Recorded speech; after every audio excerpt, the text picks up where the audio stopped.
Be me, 25, sociology grad. The one who never shuts up in class about how women carry the real weight. When guys complain about being stressed, I roll my eyes. What do they know about pressure? They don't have to juggle safety, expectations, or the endless grind of being taken seriously. My best friend Jake is 27 and works as an electrician. He's the funny one at every party, the guy who keeps his word, the one who never drinks too much so he can drive everyone home. If your IKEA shelf collapses, he's there with a drill before you finish texting him. We met in college improv club. He was the clown of the group, fast, loud, fearless on stage, and off stage wasn't much different. Quick one-liners, impressions, sarcastic comebacks. He could make a whole room cry laugh without breaking a sweat. Everyone leaned on him. He helped Maya when her car wouldn't start, walked Kara to her car at night if we stayed late on campus, even covered part of another friend's rent once. Never mentioned it again. That was Jake, the guy who had everyone's back. And in my head, that meant men had it easy. They were built for it. I'd tell my friends, Jake's broke half the time, but he still lives like life's a comedy show. Men just bounce back. They'd nod, sip their lattes, and agree. But there were cracks, like the time he joked about talking to girls on social media. Got left on read 37 times this month, he said with a grin. Guess I should change my Insta bio to professional backup plan. We laughed with him. I teased, "You're too picky." Later, when the conversation drifted, I caught him staring at the floor, and his smile was gone. Or the night he helped me move apartments. He carried my boxes up 3 flights of stairs, drenched in sweat, and brushed it off like nothing. Afterward, he sat on the curb, rubbing his back with a wince. "You good?" I asked. "Yeah, just getting old at 27, he said with a grin, and I laughed and posted a picture of him hauling a box with the caption, "Get you a friend like Jake," never thinking more of it. Sometimes he'd text late at night with stray lines. "Long day. Feels heavy sometimes. I don't know if I'm doing enough." I replied with, "You'll be fine. You always are." Because in my head, he was the strong one, the funny one. Men didn't break. One afternoon at Maya's place, we were scrolling headlines and she read one out loud. "Depression rates rising fastest among men under 30. She scoffed. "Please. Women have been carrying that burden forever." Kara chimed in. "Exactly. Men just discovered feelings and now it's a crisis?" Give me a break, I joined in without hesitation. "Yeah, if guys are so depressed, why are they still the ones out partying, making jokes, acting like life's easy?" The others nodded. To us, it felt obvious. Women had it worse, and men pretending to struggle just sounded like another excuse. But what I saw happening to Jake over the next few weeks changed everything. At first he started picking up extra shifts. My place is on the way home from his workplace, so he usually stops by to pass me snacks or come say hi, and he'd drop onto my couch with a groan, still in his work boots and a can of soda hissing open in his hand. "Guess I'll just move into the breaker room at work," he smirked, leaning his head back against the cushions. "Cheaper than rent, and the Wi-Fi's faster." I laughed, because that's what you did with Jake. He delivered the punchline, you gave the applause. That was our rhythm. But then I noticed things. His hands looked older than the rest of him. Rough skin, split knuckles, nails jagged like he'd been chewing them between shifts, and the hoodie he always wore smelled faintly of welding smoke with sweat baked in from long days without a break. His texts, once full of dumb memes and one-liners, had dwindled to scraps. Busy. Later. Dead tired. One afternoon I finally asked, "Why are you killing yourself with all these hours? Don't they have other guys on the crew?" He just shrugged, staring into the black coffee cooling in his hands, and said, "Bills don't pay themselves?" The way he said it final, like a period on a sentence. Later that week, I caught a piece of the truth. He was on the phone with his sister in the kitchen, voice low but sharp with fatigue. "Yeah, I sent the payment already, don't worry. They said it covers this round of chemo," he said, and there was a pause. His jaw tightened. "No, it's fine. Mom shouldn't stress about it. She's already fighting enough." Another silence. His shoulders sagged. No, don't say that. I'll figure it out. Somebody's gotta. Dad's gone, and it's just us. She's tougher than me anyway." I froze in the hallway with my hand on the wall. When he hung up, he caught me watching. For a moment his eyes looked bare, like I'd seen something I wasn't supposed to, Then he forced the mask back on and flashed the grin he always pulled when things got too heavy. "Hey," he held up his scarred hands like a comedian doing a bit. "Think I could pass for a hand model? These calluses are kinda sexy, right?" We laughed, or at least I did, but the laugh sat wrong in my stomach, heavy. A few nights later, he showed up at my apartment after another late shift and didn't crack a joke this time, just stared at the floor. I tried to lighten the mood. "What? No new material tonight?" He smirked weakly, but didn't bite, and for a long minute all I heard was the hum of the fridge and his slow breathing until he said quietly, "I like Maya." I blinked. "What?" He rubbed his hands together, rough skin catching on itself. "I've liked her for a while. Not that it matters. She'd never see me that way."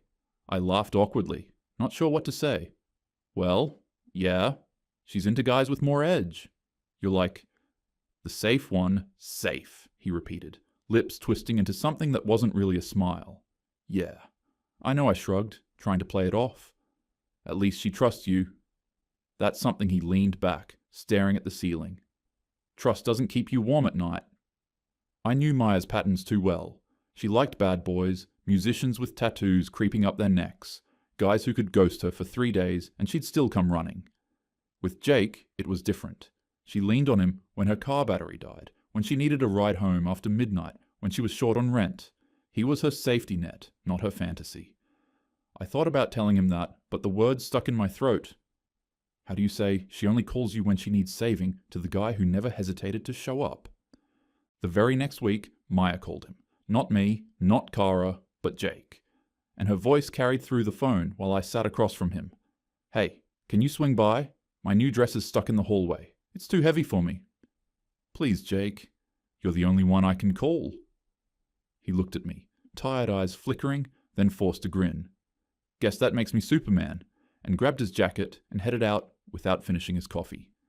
Hours later, he came back shirt damp with sweat, knuckles scraped. She had me drag that thing up 2 flights, alone. Then built half of it while she FaceTimed some guy.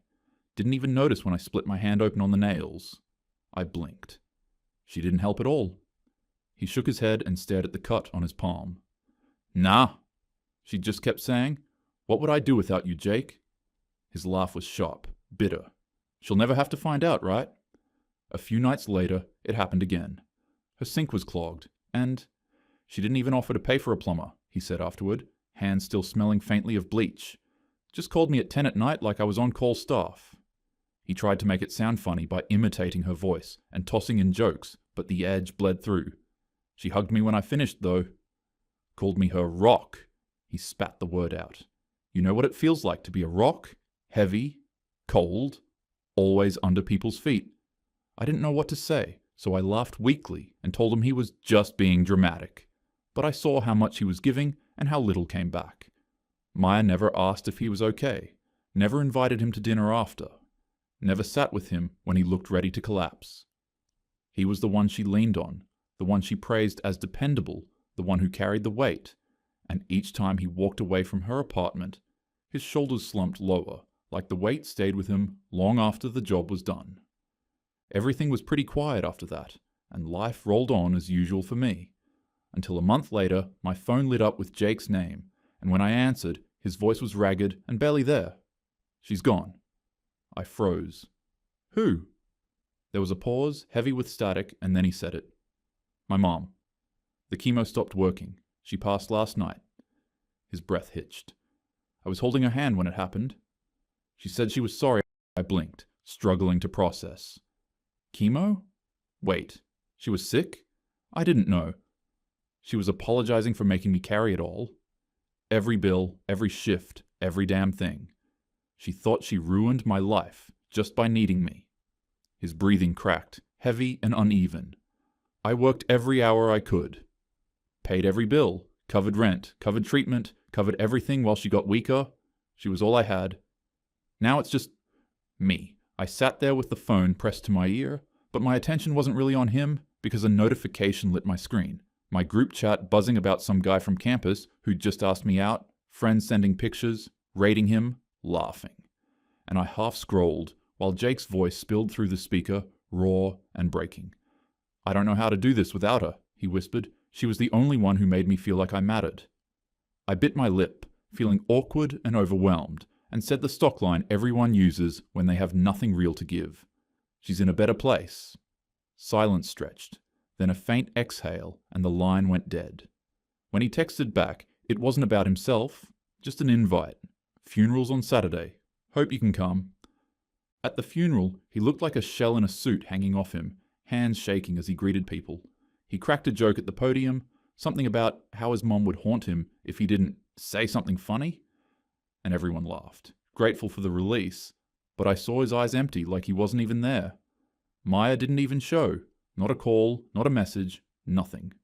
The girl he'd carried on his back for years couldn't bother to sit through an hour of grief, and I wanted to point it out to make him see, but he was already broken, so what good would another crack do? After the service, one of the guys, Mark, pulled me aside. He wasn't just some acquaintance. He'd been with us since college. Improv nights, late drives, cheap diner food after shows, and his face was drawn tight, jaw flexing like he was trying not to snap. "Someone needs to check on Jake," he said. "He's unstable." I went by his place yesterday. He hadn't eaten in 2 days. Just sitting there in the dark, blinds closed, room reeking like he hadn't moved in hours. Before I could reply, Kara overheard and snorted, "Unstable? Come on. He's just sad. Don't make it bigger than it is. Men always exaggerate when they're hurting. He'll bounce back." I nodded more out of reflex than conviction. She's right. He's tough. Jake's always been the guy who handles everything. If anyone can push through this, it's him. Mark's eyes narrowed. Handles everything? That's the problem. He always handles everything. He's been carrying his mum's bills, his sister's stress, everyone's crap, without asking for help. And now she's gone. Who's left to carry him? I shifted uncomfortably and muttered something about giving Jake space, about not hovering, but Mark shook his head. Space? He doesn't need space. He needs someone to actually see him before he disappears completely. For a second, I almost snapped back, but when I glanced across the room and saw Jake standing alone with shoulders hunched and eyes miles away, I didn't have the heart to argue. Still, in my head, I clung to the same belief. Men were strong, men recovered. That was what I told myself. But Jake didn't recover. When he finally came over one evening, he looked decades older, unshaven, eyes hollow, hoodie hanging off him like dead weight. He slumped on the couch and whispered, "I don't think I know how to do this without her," and I didn't have an answer. None of us did, so we gave him silence. A week after the funeral, Jake finally broke his silence. It was close to midnight when my phone buzzed. "Jake. You awake?" I hesitated, thumb hovering, then typed back, "Yeah." "What's up?" 10 minutes later, he was at my door looking wrecked, eyes bloodshot, hoodie drawn tight like he was hiding inside it, hands shoved deep into his pockets as if he was holding himself together by force. And we sat on the couch in the dark with the hum of the fridge filling the silence until he exhaled. "I need to tell you something. If I don't, I'll lose my mind." I nodded and my chest tightened. "It's Maya," he said, voice cracking. "I know she only sees me as the safe one, the backup plan, the guy who fixes things, but I can't keep pretending. She's the only person who makes me feel like maybe I'm not completely invisible." For once he wasn't joking. He was raw and exposed, waiting for something, maybe permission, maybe hope, and I gave him nothing. "Jake, maybe you should tell her," I said weakly, and the words felt hollow even as they left my mouth. Deep down, I knew it would crush him, but I didn't say that. I didn't stop him. A few days later, he did tell her. He'd been at a cafe, and with his heart pounding, he finally said, "Maya, I like you. I've liked you for a long time. I don't want to be just the safe guy. I want more." She smiled at him, soft, almost pitying, and said, "Jake, you're amazing. You really are. But I'm not looking for a relationship right now. I just need to focus on myself." He nodded, swallowing shards of glass, forced out a joke to save her from discomfort. "Yeah, no worries. Guess I'll just stick to building your furniture instead." She laughed, and that was it. End of story, except it wasn't. The next weekend we all went out as a group, and Maya walked in, late hand in hand, with some guy we'd never met, tall and stylish and loud, the exact type she always chased. and she beamed and introduced him like nothing was wrong. I glanced at Jake, and he smiled and clapped the guy on the back and made jokes at his own expense, like always. "Careful, man," lifting his glass. "She's got high standards. You're dating way above your pay grade." Everyone laughed, and Maya laughed the loudest, but when Jake looked at me across the table, his smile faltered. 6 months slipped by, and we stopped hearing from Jake. No texts, no late-night drop-ins. He called me at 3 a.m. once or twice, but I'd assumed it must have been an accident, so I didn't call back. At first, I figured he was busy, then I told myself he just needed space, and eventually I stopped wondering. Maya was deep into her honeymoon phase with the new guy, posting pictures every week, beach trips, rooftop bars, his arms slung around her shoulders. And she never mentioned Jake, none of us did. It was like he'd faded quietly out of the picture. Then one evening, my phone lit up. It was Mark, and I hadn't heard from him in weeks. When I answered, his voice was flat and clipped, like he'd rehearsed the words until they turned to ash. "It's Jake." I sat up. "What about him?" Mark inhaled hard through the receiver. "He's gone." I blinked, not processing. "Gone where?" There was a silence that made my stomach drop. Then, "He killed himself. They found him in his apartment. Neighbor called when the smell got bad. My throat closed. No, he wouldn't." But Mark kept going, relentless, like he couldn't stop once he started. He left a note, said he was tired of being invisible, said nobody would notice anyway. And you know what? He was right. None of us did. I hung up before I could hear more. The next morning, the group chat lit up for the first time in months, and Kara typed, "This isn't our fault." "He should have reached out." Maya wrote, "I had no idea it was that bad." I stared at the screen and typed something safe. We couldn't have known. He never said anything, but Mark's words wouldn't leave me. Silence isn't strength. It's a warning. The funeral was small, smaller than his mom's, with a few relatives, some old co-workers, Mark, and us. No big speeches this time, no jokes at the podium, just a quiet service in a cold room, where Jake, 27, was reduced to being the funny one in people's eulogies, like his whole life had been trimmed down to punchlines. Afterward, we stood outside in awkward clumps. Kara lit a cigarette, insisting again that he should have reached out. Maya dabbed her eyes, saying she wished she'd known. Then her boyfriend pulled up, and she left with him before Jake's casket was even lowered. Mark didn't say much. He gave me a look that cut deeper than anything, like he wanted to ask, "Where were you?" But didn't bother, because he already knew the answer. That night, I scrolled back through my messages with Jake and saw dozens of little cracks I'd brushed off. Long day texts. Feels heavy sometimes. I don't know if I'm doing enough. Every line I'd met with a shrug, a joke, or a lazy, "You'll be fine." But I told myself that wasn't on me. I wasn't wrong. How could I have been? He never said the words out loud. He never looked me in the eye and admitted he was drowning. If anything, he hid it. He joked, he smiled, he played the role he always played. So what was I supposed to do? Read his mind? I thought back to the late-night texts and the quick "I'm tired" messages and told myself everyone sends stuff like that. Half my friends complain about being exhausted. If I'd treated his words like a cry for help, wouldn't that have been dramatic, smothering? Maybe he would have pushed me away faster. And when he talked about Maya, wasn't it better I encouraged him instead of crushing what little hope he had left? How was I supposed to know she'd end up parading a new boyfriend in front of him a week later? That wasn't my fault. That was hers. Even the funeral. People said he looked empty, but people grieve in different ways. I wasn't blind for not seeing it. I was giving him space, like anyone would. Everyone always says men need space. So no, I wasn't wrong. I couldn't have been. If I start believing I was, then it means I helped push him toward the edge, and I can't live with that.